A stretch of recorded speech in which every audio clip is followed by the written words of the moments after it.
Who will be the next British Prime Minister? Rishi Sunak and Liz Truss are the final two candidates to replace Boris Johnson as leader of the Conservative Party. So what's their vision for the UK and its relationship with the rest of the world? This is Inside Story.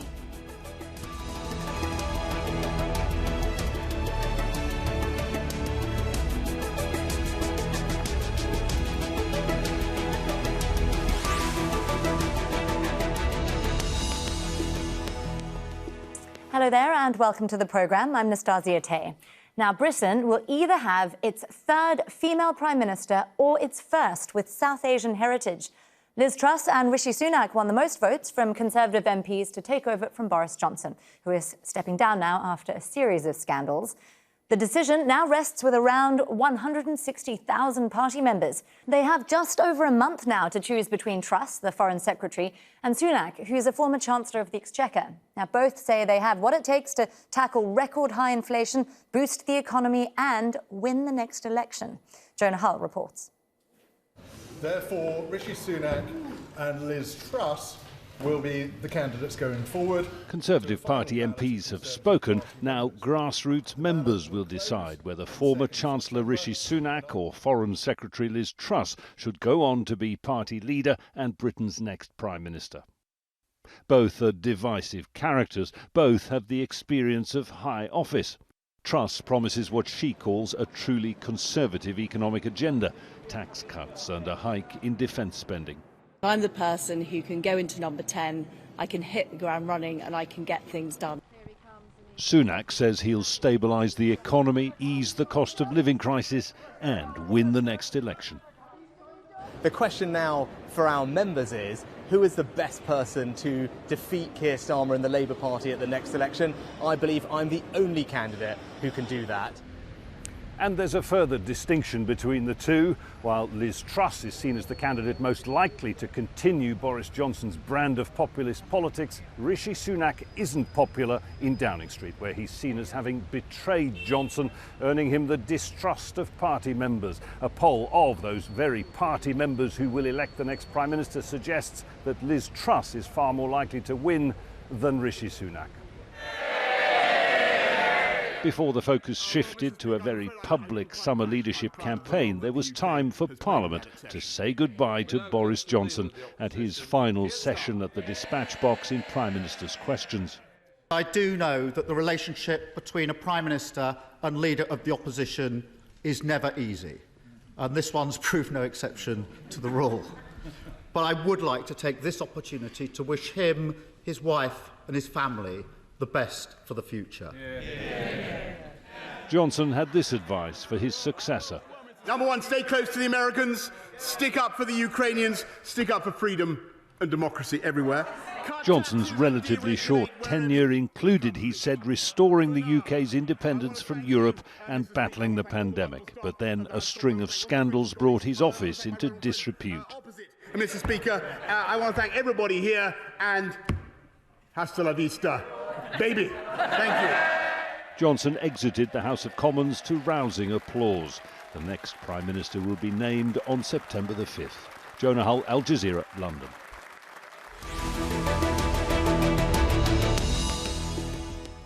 Well, let's now bring in our guests. In London, we have Hussein. He's a political commentator and also a former special advisor to the UK Home Office. In Dundee, Scotland, Lesley Riddoch, a journalist and the director of the Nordic Horizons think tank. And also in London is Jonathan Liss, Deputy Director of the think tank British Influence. A warm welcome to you all and thank you for joining us on Inside Story. Now, I want to start by taking a bit of a closer look at the two candidates because they're very similar in some ways, vastly different in others. Now, I believe both of them went to Oxford. Both of them studied philosophy, politics and economics, as many in British government seem to have done. Now, they are both perceived as Tory elite, but Sunak, I see, despite being one of the richest men in Britain, has been trying to paint the story of himself as a British success story. The son of immigrants, someone who worked as a waiter in the local Indian restaurant when he was a teenager. Mo, I'm curious, how has that narrative played within the party?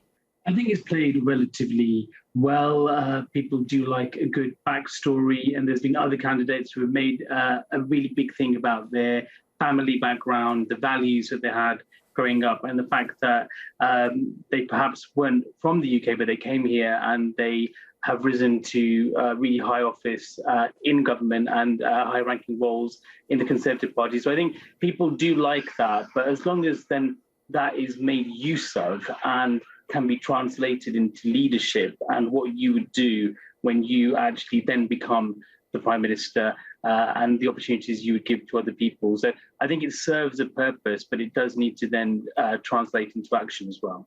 Of course. There has, in the meantime, though, been some controversy, I believe, over his heiress wife's tax status, especially as they have, a combined fortune of £730 million. That certainly hasn't helped perceptions of him being rich and out of touch.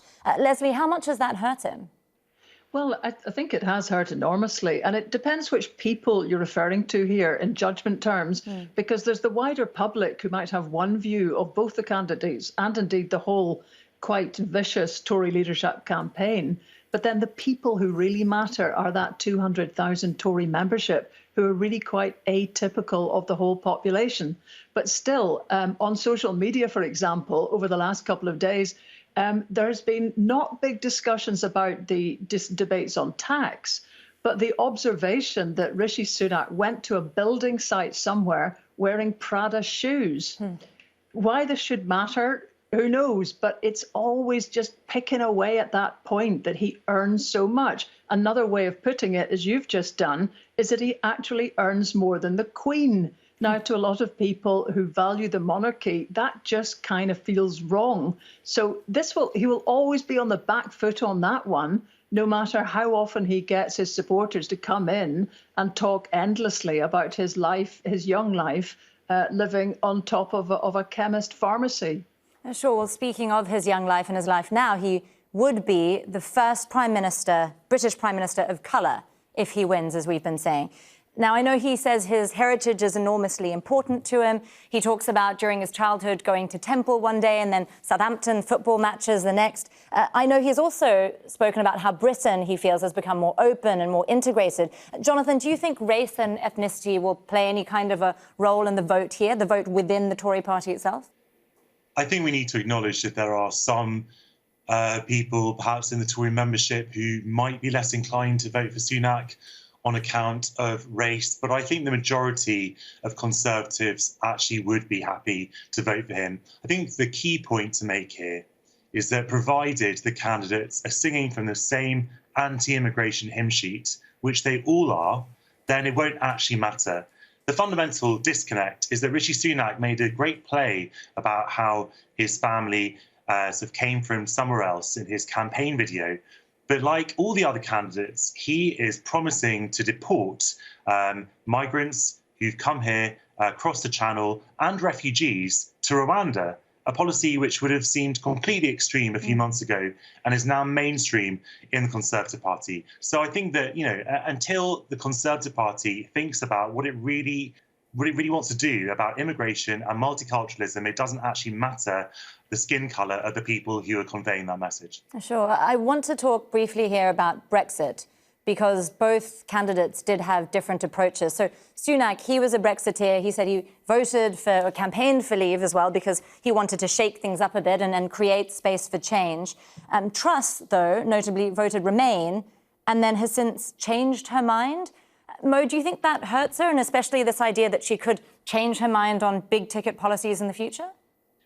Well, it goes back to the point about who the audience is. So the membership is heavily Brexit supporting. So I think Liz Truss has said that she regrets her decision, and I think that is aimed at just reassuring them that she does see the benefits of Brexit and she will work to deliver that. But I don't think it hurts her too much because we've come to a point where this argument was quite prevalent in the 2019 election. I think it's less so now. There are clearly progress that does need to be made and issues need to be resolved on the Northern Ireland Protocol. But the real issue facing the UK at the moment is the cost of living and the economy. And I think that surpasses other issues. And it just feels that the Brexit argument is slightly aged. And yes, she did vote Remain.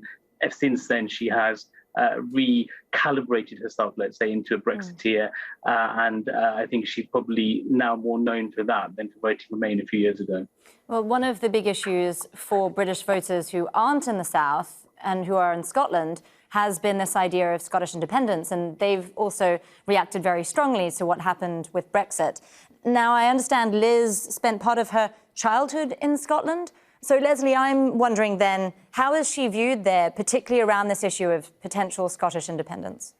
Well, all the Tory candidates have had a very sort of solid line of saying that no matter what mandate is given to the Scottish government repeatedly to hold a second independence referendum, in light of that Brexit vote, which is the change in circumstance that means essentially the first vote was held in false pretenses in many respects, they all hold the same line, which is just no.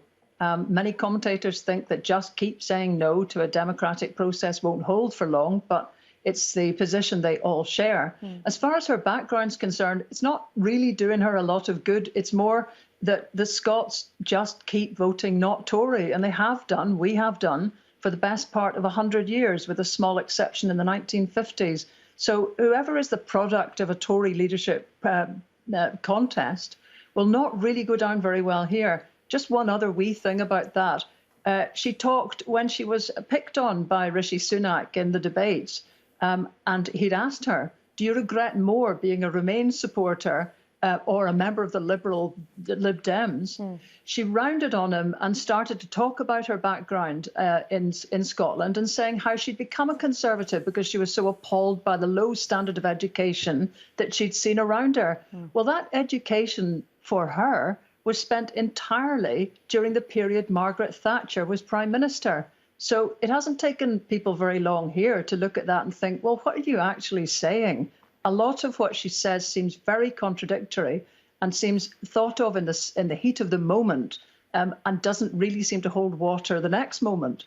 Well, it's interesting you mentioned that she was a member of the Liberal Democrats because she was raised in a household by parents who, as she describes it in her own words, had left-leaning politics. I believe she even protested for nuclear disarmament. She was even a Republican and made statements to that effect when she was a teenager. Has she, Mo, do you think, actually managed to convince Tories that she's Tory through and through enough? Yeah, I think she has. Internal polling that the party has will show that she's very, very popular with the members. I've been to many Conservative Party conferences, and the queues for her events where she's speaking are much larger than anybody else's. So there is something about her that does resonate with the members, and part of that is the reinvention, and it's about being on a journey, as she said that she was on, but it's about what matters to people now and what solutions she can provide. So I do think that members will be looking at her, what she's saying and what she's doing in the next 6 weeks or so, rather than what she did when she was a teenager. Sure. Well, speaking of timely solutions, she's also obviously Foreign Secretary at a rather sensitive and tumultuous time for Britain and the rest of the world. Does the war in Ukraine, do you think, Jonathan, help her case? Because it gives a perception of her perhaps as a more steady hand. There has been a lot of criticism of her being a lightweight, so to speak.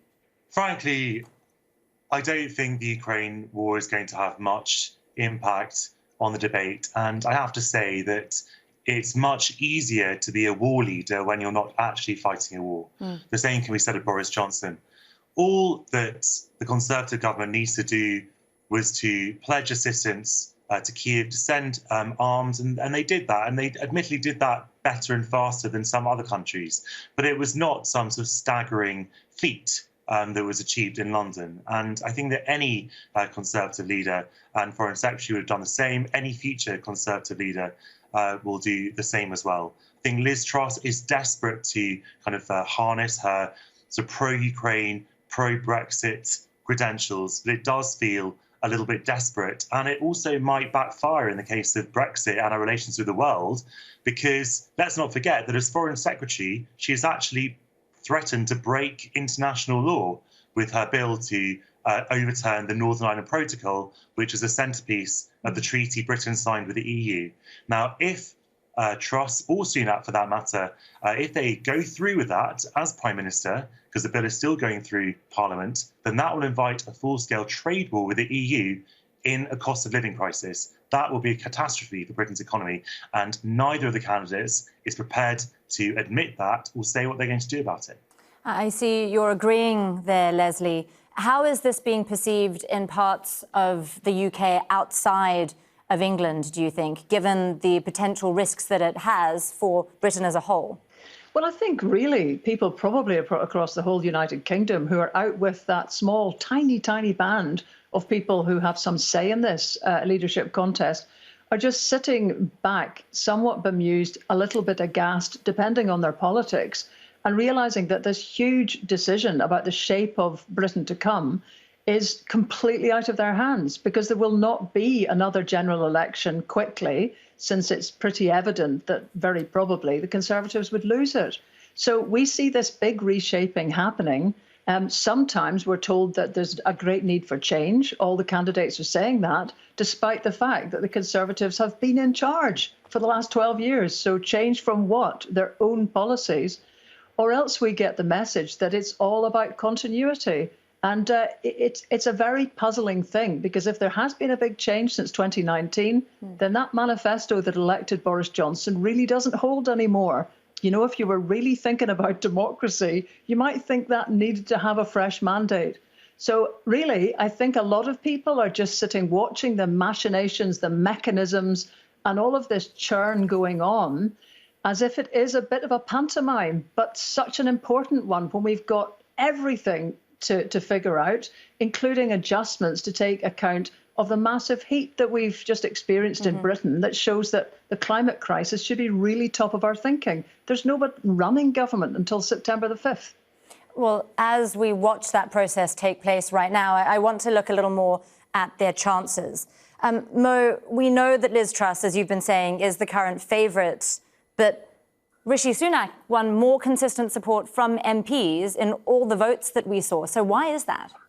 Well, because I think he, as the Chancellor, has had quite a lot to do with backbench MPs. When you're going through things like financial statements or the budget, you will engage with MPs. You will ask them what kind of things they are looking for in their constituencies, and you will build up patronage and you will build up support. And I think he's been very good at doing that. And I think the MPs, again, are a different audience to the membership. And the MPs will be looking at very much more being in the chamber with him, seeing how he performs each week. Who is the person who can take the fight to the opposition? Who is the person who can help win the next election? And MPs will have to go and sell him to their members as well. And there'll be lots of hustings around the country.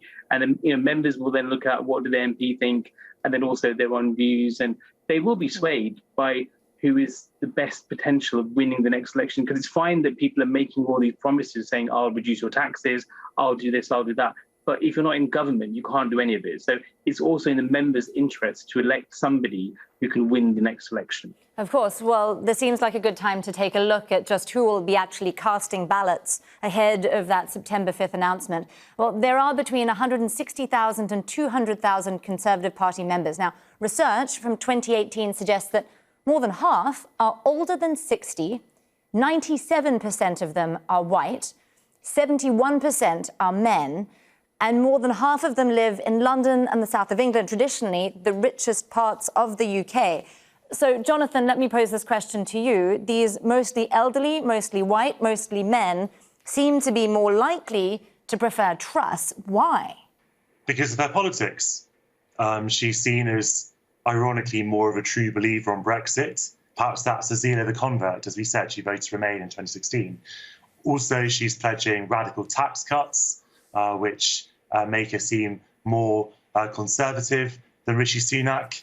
And as we know, memberships of parties often pitch to the extremes. And that's not where the voters might be in the country, either Conservative voters or voters more generally, but that's where elections are often won. And that's why membership votes are not always helpful for a party, because the membership might elect someone they want, but who doesn't have the wide appeal in the country that that party will need to win an election. And I don't think that either Truss or Sunak is going to be particularly electable against Labour, but Truss even less so than Sunak. Well, let me ask that question then about broad-based support, because that is really the key question, right? Who will be able to get the Tories back into power in the next election, which I believe is due in January 2025 if an early election isn't called. Now, do you think, Lesley, that either of these candidates would be able to rally the kind of support that we saw that Johnson was able to do, especially amongst usually Labour voters, especially in the north of England? Well, no, in a word. I mean, neither of them has whatever charisma Boris Johnson seems to be able to exercise on people, it would have to be said, not in Scotland, where he's always been a vote loser. But that sort of bumptious, boisterous boosterism that Boris has brought with him to everything, and his ability to really call black, white, black, deny every difficulty that he's found himself in, with the eloquence of someone, you know, to the manner born. All of that comes with Boris, right? Neither of the other two are quite that fluent or charming. Liz Truss, I would think, must be quite an alarming prospect for MPs, because she doesn't really perform very well in debates. And we've seen that. That's partly why the debates were scrapped. But if there's a business of being challenged by Keir Starmer at the dispatch box in the House of Commons week after week, Liz Truss seems to me to be someone who's likely to come unstuck quite badly. Now, whether that matters, it's hard to know completely, because clearly a lot of Tory supporters will stick with her because of her politics and her channeling of Margaret Thatcher, which seems to be her main claim to fame. But I think that's going to be a big problem if she goes ahead. If Rishi Sunak goes ahead, well, there's Keir Starmer, another professional, former director of public prosecutions, a lawyer.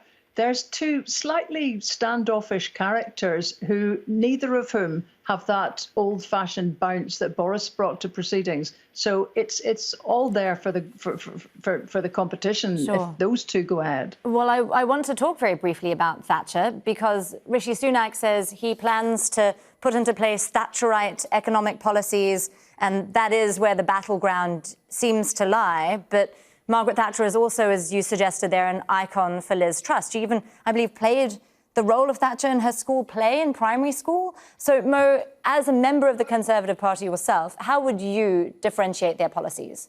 Well, it feels like the focus at the moment, and it's quite fashionable now to talk about tax cuts and the economy, partially because tax cuts is one thing you can do quite quickly when you have 2 years or less towards the next general election. But I think the difference is that Rishi Sunak is trying to be a bit more realistic with people by saying, if you want more investment in the country, that has been promised, was promised by Boris Johnson in 2019 as part of the so-called levelling up agenda, improving conditions in the North and the Midlands. If you want better public services, these have to be paid for by something. You can't just be based on borrowing. So, and with the state of inflation in the UK, tax cuts at some point, but not right now, which is very different to what Liz Truss and, in fact, most of the other candidates who have now been knocked out were saying in terms of promising the tax cuts straight away. So I think that will be the big dividing line. The other dividing lines we will see in the next few weeks, but we have to remember that these two people were probably two of the most senior people in the Boris Johnson government, and they, as much as they are now trying to draw a bit of distance between themselves and him, they were part of what we saw happen in terms of perhaps not standing up to him or not challenging him early enough. So looking for the dividing lines will be interesting, because at the moment it's not really clear where they're going to come from. Well, I do want to finish up with a very quick straw poll here of predictions, and we'll obviously be holding you tightly to your pick here. So Liz Truss or Rishi Sunak, who's going to be the new PM? Jonathan, you go first. Truss or Sunak? At the moment, Truss is the favourite, but I think that once the two of them start speaking in the debates, Tory members will start fearing Truss and might just go for Sunak. But I don't think that Sunak will be particularly electable in the whole, because I just think that he has a big personal presentation problem and big personal baggage as well with voters. Lesley, Truss or Sunak? Very briefly. Well, I've already got a £5 bet on Rishi Sunak, which I'm just going to hang in there with that one. And Mo? I'm veering towards Rishi as well. Yes, he does have some issues, but also he is known for having helped a lot of people in the pandemic and spending lots of money to do so. And I think people will remember that as well going forward in terms of how creative and how versatile he can be. Well, we'll see how right you all are in the coming weeks. Thank you to all of our guests, Mo Hussein, Lesley, Riddoch and Jonathan Liss. And thank you too for watching. You can see this programme again anytime by visiting our website, aljazeera.com. And for further discussion, do go to our Facebook page. That's facebook.com/AJ Inside Story. You can also join the conversation on Twitter. Our handle is @AJ Inside Story. From me, Nastasya Tay, and the whole team here in Doha. Bye for now.